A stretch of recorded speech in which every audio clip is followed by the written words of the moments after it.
नमस्कार विद्यार्थी मित्रांनो, कसे आहात? मजेत आहात?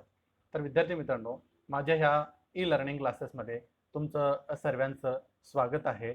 आणि आजच्या ह्या नवीन घटकाला मी तुमच्यासमोर घेऊन आलेलो आहे.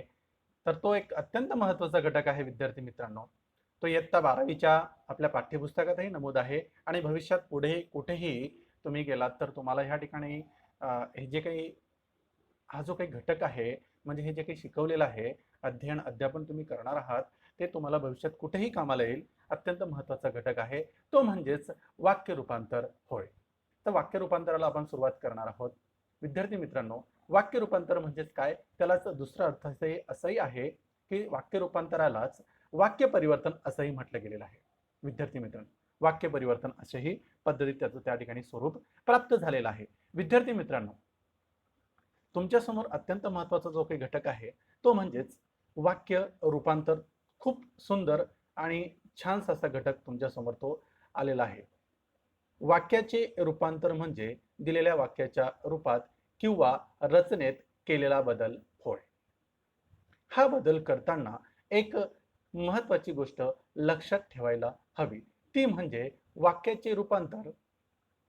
ती म्हणजेच वाक्याचे रूपांतर करताना वाक्याच्या रचनेत बदल होत असेल तर वाक्याच्या अर्थात बदल होता कामा नये.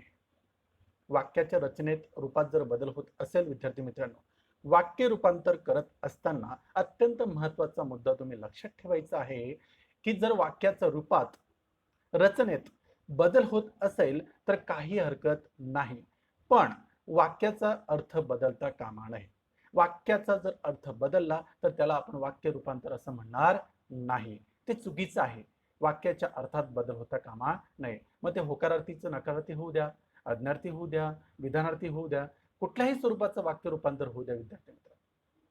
वाक्य परिवर्तन करत असताना ह्या ज्या काही दोन गोष्टी आहेत त्या अत्यंत महत्त्वाच्या आहेत, त्या तुम्ही लक्षात ठेवायच्या आहेत.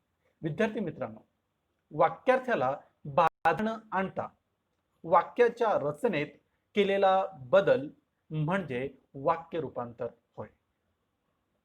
वाक्यार्थाला बाधा न आणता वाक्याच्या रचनेत केलेला बदल म्हणजेच वाक्य रूपांतर होय. विद्यार्थी मित्रांनो, तुमच्या असं लक्षात येईल, वाक्य रूपांतर म्हणजे काय? वाक्य रूपांतर म्हणजेच त्याचा अर्थ थोडक्यात दुसरा वाक्य परिवर्तन करणं होय. वाक्य रूपांतराला वाक्य परिवर्तन असेही म्हणतो आपण.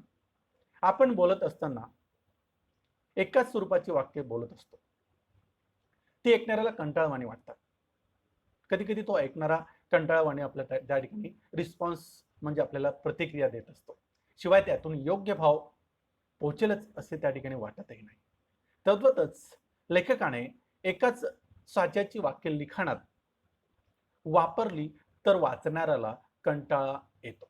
समजा एखाद्या लेखकाने खूप सुंदर कादंबरी लिहिली, त्याच्यात रटाळवाणी भाषा वापरली असेल तर ती कादंबरी प्रसिद्धही होणार नाही आणि त्याच्यात वाचकांचं त्या ठिकाणी वाचण्यात मनही लागणार नाही. विद्यार्थी मित्रांनो, अशा बऱ्याचशा कादंबऱ्या निर्माण झाल्यात की त्याच्यात वाक्याचा वापर एवढ्या सुंदरतेने केलेला आहे की ती कादंबरी असू द्या, नाटक असू द्या, काही असू द्या, ते वाचताना आपल्याला खूप आनंद होतो. छोट्या छोट्या वैविध्यपूर्ण वाक्यातून आपली भाषा जी आहे ती अधिक डौलदार, हवेशी आणि स्वतःला मनाला छेदून जाणारी अशी आपली भाषा त्या ठिकाणी दिसून येते. आपल्या बोलण्यातून, चालण्यातून, लिहिण्यातून भाषेचा डौल, भाषेचं सौंदर्य हे व्यक्त व्हावे लागते आणि व्यक्त होतही असतो. तसा प्रयत्न आपण सतत करत असतो. आपल्या मराठी भाषेला जिवंत ठेवण्यासाठी आपण कायम सतत प्रयत्न करत असतो. वाक्य रूपांतर म्हणजे वाक्याच्या रचनेत करावा लागणारा बदल. हा बदल करताना एक महत्त्वाची गोष्ट लक्षात ठेवायची.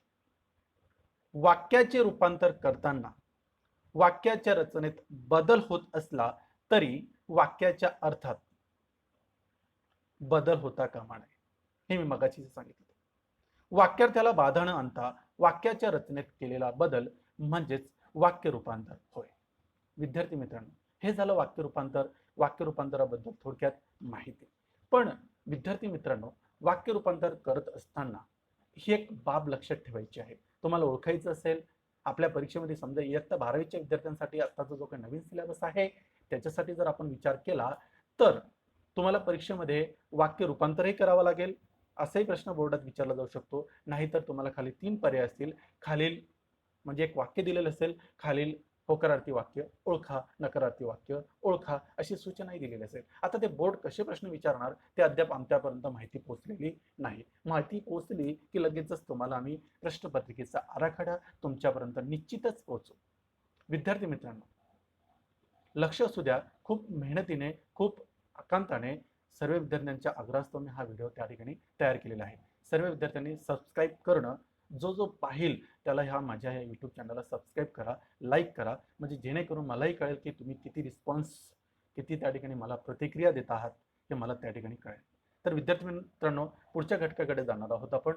तर आपण जे काही त्या ठिकाणी बोलतो, लिहितो आणि वाचतो, यालाच त्या ठिकाणी वाचताना वाक्य रटाळवाणी वाटायला नको, म्हणून वाक्याच्या रचनेमध्ये आपण, प्रक्रियेमध्ये, त्याच्या योजनेमध्ये बदल करतो, पण अर्थात बदल करत नाहीत. वाक्यार्थाला बाधा न आणता वाक्याच्या रचनेत केलेला बदल म्हणजेच वाक्य रूपांतर होय.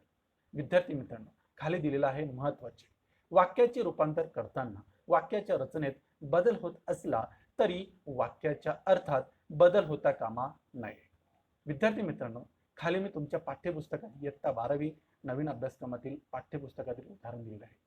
थोडक्यात त्याचे प्रकारही आपल्याला पुढे पाहायचे आहेत. कोणकोणत्या रूपात आपला बदल होतो वाक्य रूपांतर करत असताना, त्याचा बदल कसा पद्धतीने होतो तेही आपल्याला या ठिकाणी पाहायचं आहे. उदाहरणार्थ, लोकांचे दारिद्र्य पाहून मला दुःख होते. विधानार्थी आणि होकारार्थी वाक्य आहे. लोकांचे दारिद्र्य पाहून मला दुःख होते. तसंच खालचं जे उदाहरण परत एकदा त्या ठिकाणी होकारार्थी म्हणजे विधानार्थी नकारार्थी केलेलं आहे. लोकांचे दारिद्र्य पाहून मला आनंद होत नाही. बघा, अर्थ बदललाय का? नाही. दोघांचा अर्थही सारखाच आहे, पण वाक्याच्या रचनेमध्ये बदल झालेला आहे. विद्यार्थ्यांनो, सांगायचं तात्पर्य असं आहे, लोकांचे दारिद्र्य पाहून मला दुःख होते हे एक होकारार्थी वाक्य. विधान आणि ओकार एक सारखंच त्या ठिकाणी असतं, फक्त विधानार्थी वाक्यामध्ये काळाचा बोध होतो, होकारार्थी वाक्यामध्ये होकार दर्शवलेला असतो. लोकांचे दारिद्र्य पाहून मला आनंद होत नाही. वरती काय लिहिलंय? लोकांचे दारिद्र्य पाहून मला दुःख होते, म्हणजे दुःखच होते आहे, ते सकारात्मक त्या ठिकाणी दृष्टिकोन आहे. लोकांचे दारिद्र्य पाहून मला आनंद होत नाही हे विधान पण केलेलं आहे आणि नकारार्थी वाक्य आहे. म्हणजे दोघेही वाक्य बघा, एकच वाक्य दोघा याच्यात फिरवलेलं आहे. प्रस्तुत वाक्यात मूळ वाक्याचा अर्थ बदलू न देता वाक्याचे रूपांतर केलेलं आहे. हे तुम्हाला उदाहरणासाठी तुमच्या समोर मी आणलेलं आहे. या इयत्तेत म्हणजे इयत्ता 12वीच्या पाठ्यपुस्तकातील आपल्याला विधानार्थी वाक्य, प्रश्नार्थी वाक्य, उद्गारार्थी वाक्य, अज्ञार्थी वाक्य, होकारार्थी वाक्य व नकारार्थी वाक्याचे वाक्य रूपांतर शिकायचे आहे. अत्यंत सुंदर आहे.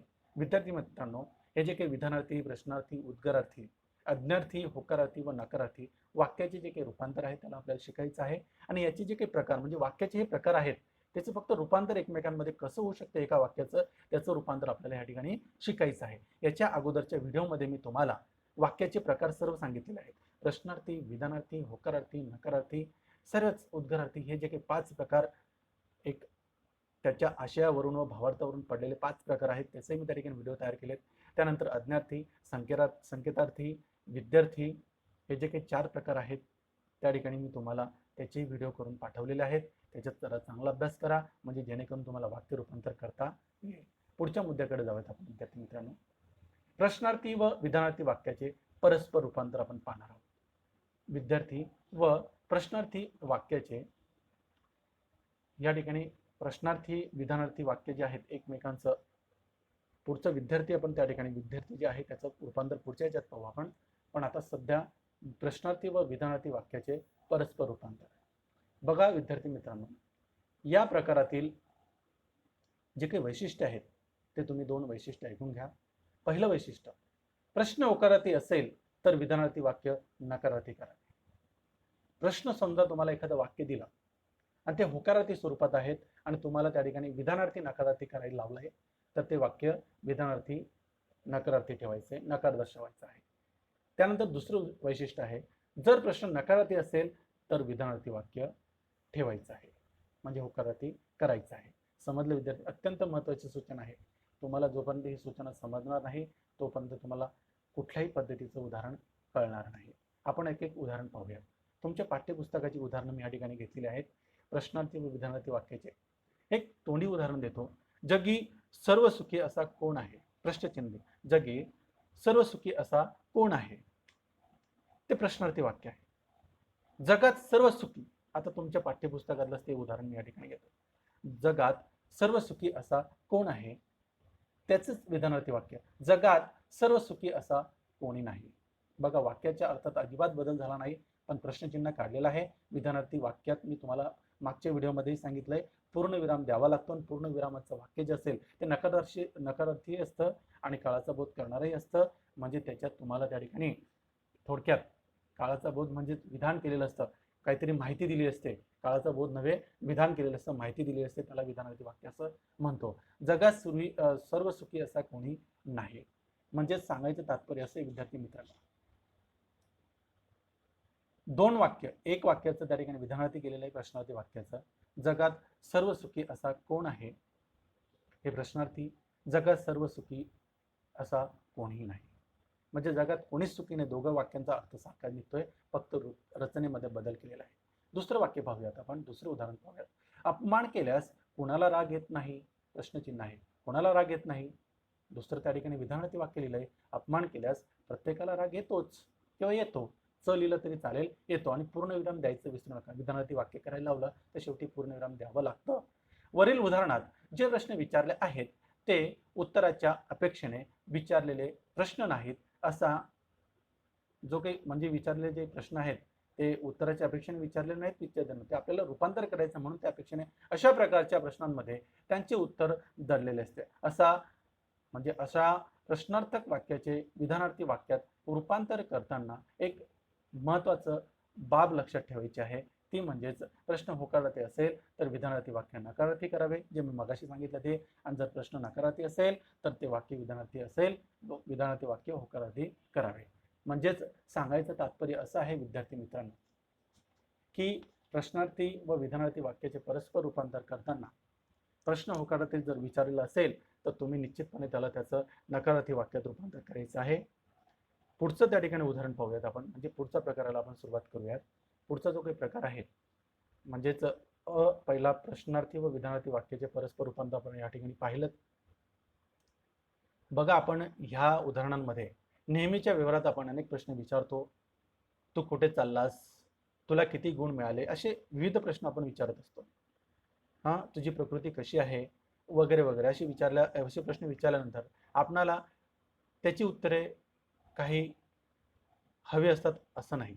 म्हणजे उत्तराच्या अपेक्षेने असे प्रश्न विचारले जातात ते वेगळ्या पद्धतीचं, किंवा आपण लिहिताना त्याची अपेक्षा उत्तराने ठेवत नाही. पण जगी सर्व सुखी असा कोण आहे या प्रश्नाचे उत्तर मी आहे असे द्यायचे नाही, असे द्यायचे नाहीये किंवा असे द्यायचे नसते. हा प्रश्न उत्तराच्या अपेक्षेने विचारण्यात आलेला नसून त्या प्रश्नातच त्याचे उत्तर दडलेले असते. बघा, रूपांतर त्याच्या प्रश्नातच उत्तर दडलेले असते. जगात कोणीच सुखी नाही असे लेखकाला स्पष्ट या ठिकाणी म्हणायचं आहे. पण प्रश्न विचारल्यामुळे साधे विधान किती जोरदार झाले ते पहा. वरील वाक्यात होकारार्थी प्रश्न विचारला आहे तर मात्र ते सूचित केलेले आहे नकारार्थी आहे. अशा पद्धतीने ते थोडक्यात या ठिकाणी रूपांतर केले. पुढच्या मुद्द्याकडे जाऊयात विद्यार्थी मित्रांनो. पुढचा जो मुद्दा आहे उद्गारार्थी व विधानार्थी वाक्याचे परस्पर रूपांतर. उद्गारार्थी व विधानार्थी वाक्याचे परस्पर रूपांतर. बापरे, केवढी उंच आहे ही इमारत. बघा विद्यार्थ्यांनो, उद्गारार्थी वाक्य उद्गार चिन्ह तुम्ही लक्षात ठेवायचं आहे. बापरे, अरे वा, अर, खूपच छान, किती छान, हे जे शब्द आहेत हे त्या वाक्यात असतात आणि उद्गारार्थी चिन्ह वाक्याच्या सुरुवातीला, मध्ये किंवा शेवटी दिलेलंच असतं. त्याला उद्गारार्थी वाक्य असे म्हणतात. आता या ठिकाणी उद्गारार्थी व विधानार्थी वाक्याचे परस्पर रूपांतर आपल्याला पाहायचं आहे. आता वरचं जे उदाहरण दिलंय पहिलं ते उद्गारार्थी वाक्य आहे. दुसरं उदाहरण पाहूयात आपण. ही इमारत खूपच उंच आहे. साधं विधान केलंय. तर बाप रे, केवढी उंच इमारत आहे, म्हणजे डोळे ओटारून आपण त्या ठिकाणी स्पष्टीकरण देत आहोत. पण साधं विधान केलं, ही इमारत खूपच उंच आहे, की ही इमारत उंच आहे, खूप उंच आहे, अशा पद्धतीचं काढलं तरी चालेल. पण विधान केले, फक्त विधान, माहिती दिलेली आहे की ही इमारत उंच आहे, थोडक्यात माहिती दिली आहे. दुसरं उदाहरण पाहूया. काल रात्री ढगांचा खूप गडगडाट झाला. विधान केलेलं आहे, काल रात्री ढगांचा खूप गडगडाट झाला, म्हणजे विजा चमकल्या वगैरे असते. तेच वाक्य आपल्याला उद्गारार्थी करायचं आहे. किती गडगडाट झाला ढगांचा काल रात्री. बघा, मी बोलताना माझे डोळे मोठे झालेत आणि हातवारे करताना बघा, काल रात्री ढगांचा खूप गडगडाट झाला.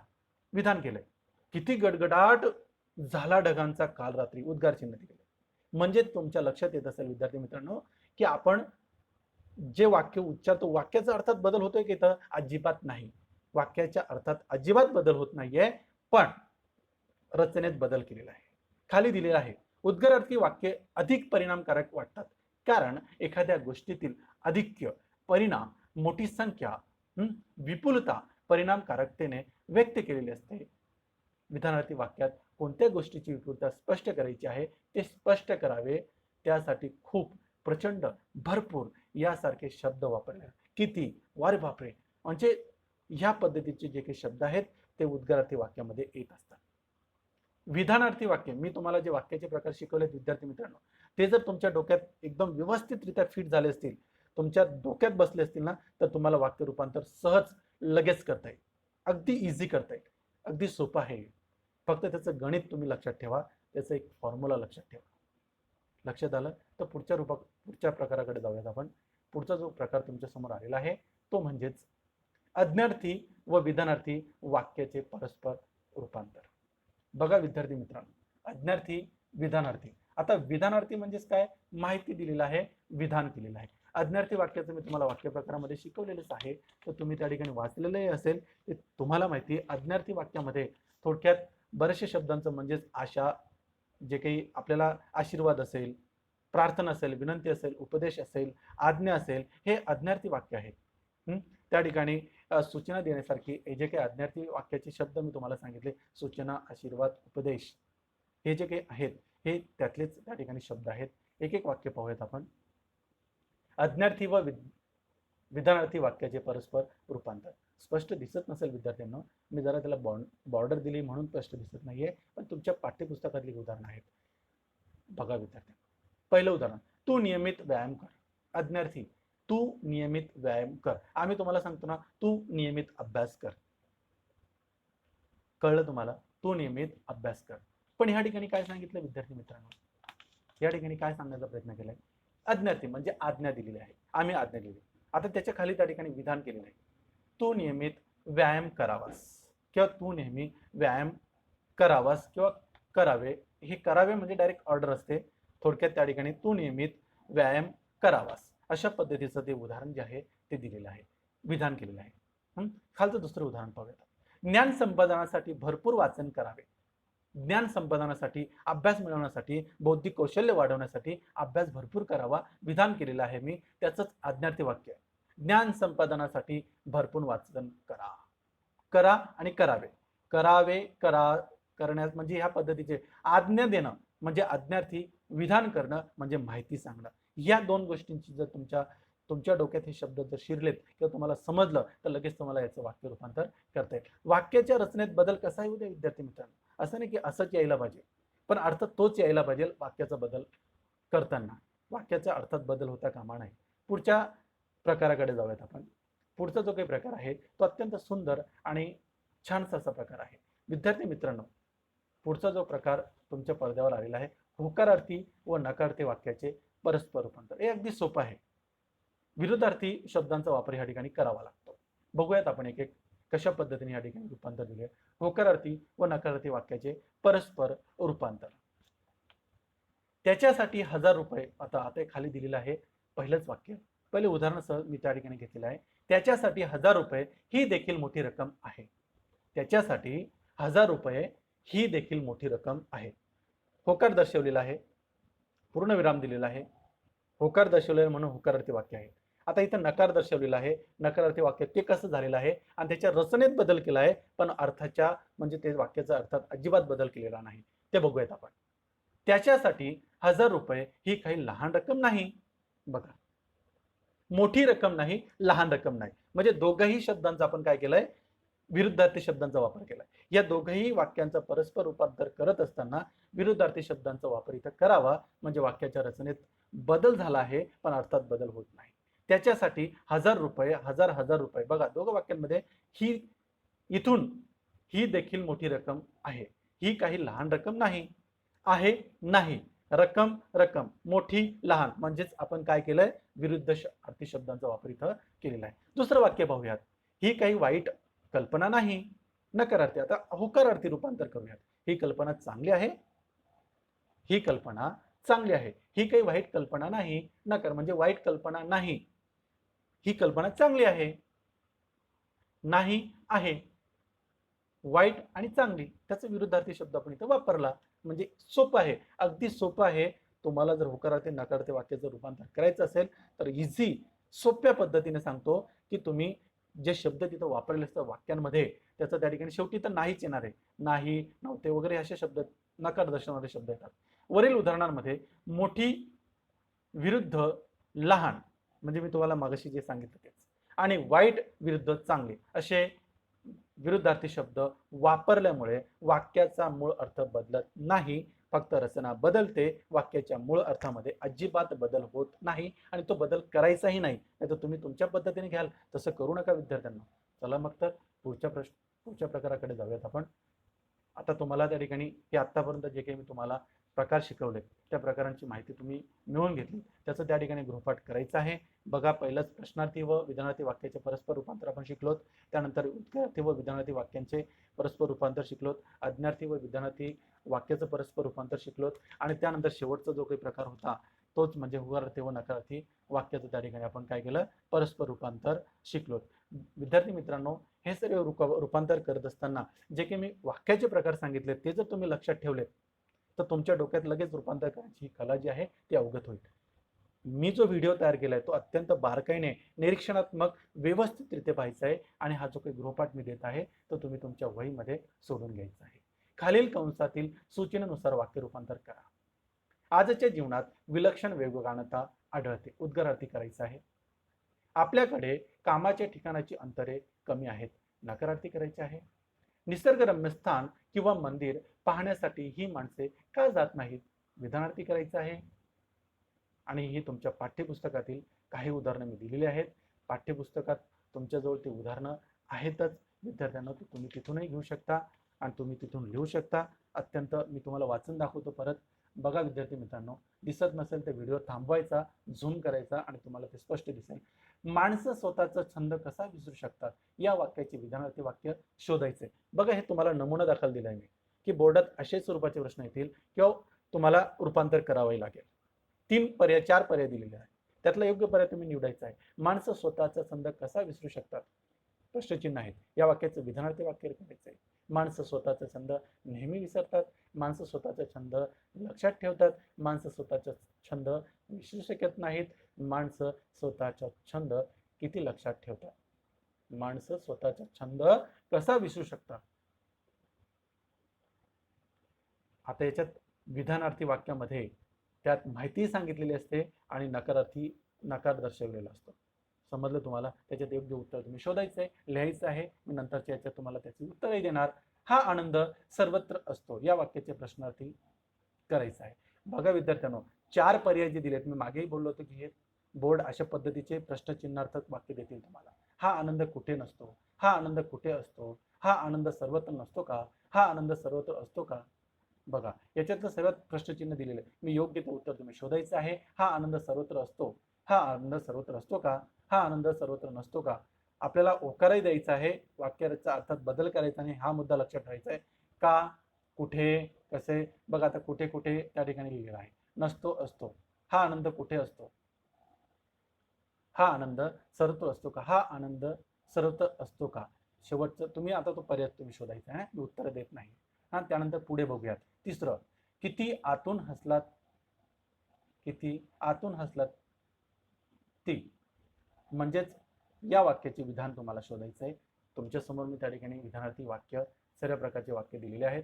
तुम्ही ते सोडवायचे आहेत आणि तुमच्या या पाठ्यपुस्तकामध्ये लिहून घ्यायचं आहे. विद्यार्थी मित्रांनो, हा पुढचा जो काही त्या ठिकाणी व्हिडिओ आहे, म्हणजेच पुढचं जे काही मी तक्ता दिलेला आहे त्या तक्त्यामध्ये आपण त्या ठिकाणी परत तुमच्या पाठ्यपुस्तकातील हे पान दिलेले आहे.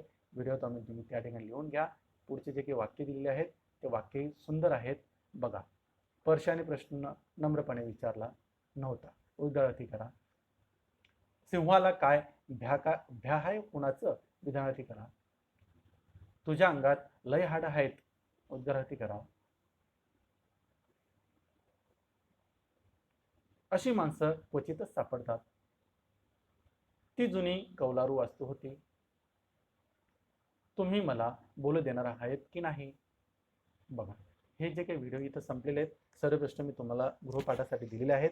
उद्गारार्थी, विधानार्थी, नकारार्थी, आज्ञार्थी, आदेश, म्हणजे जे जे तुम्हाला ज्या पद्धतीने रूपांतर करता येईल त्या पद्धतीने तुम्ही रूपांतर करा. विद्यार्थी मित्रांनो, अत्यंत मेहनतीने तुमच्यासाठी हा व्हिडिओ तयार केलेला आहे. पूर्ण पहा आणि लाईकही करा, सबस्क्राईब करा. तोपर्यंत धन्यवाद. घरीच राहा, सुरक्षित राहा, कुठेही जाऊ नका. धन्यवाद. भेटूयात आपण नंतर.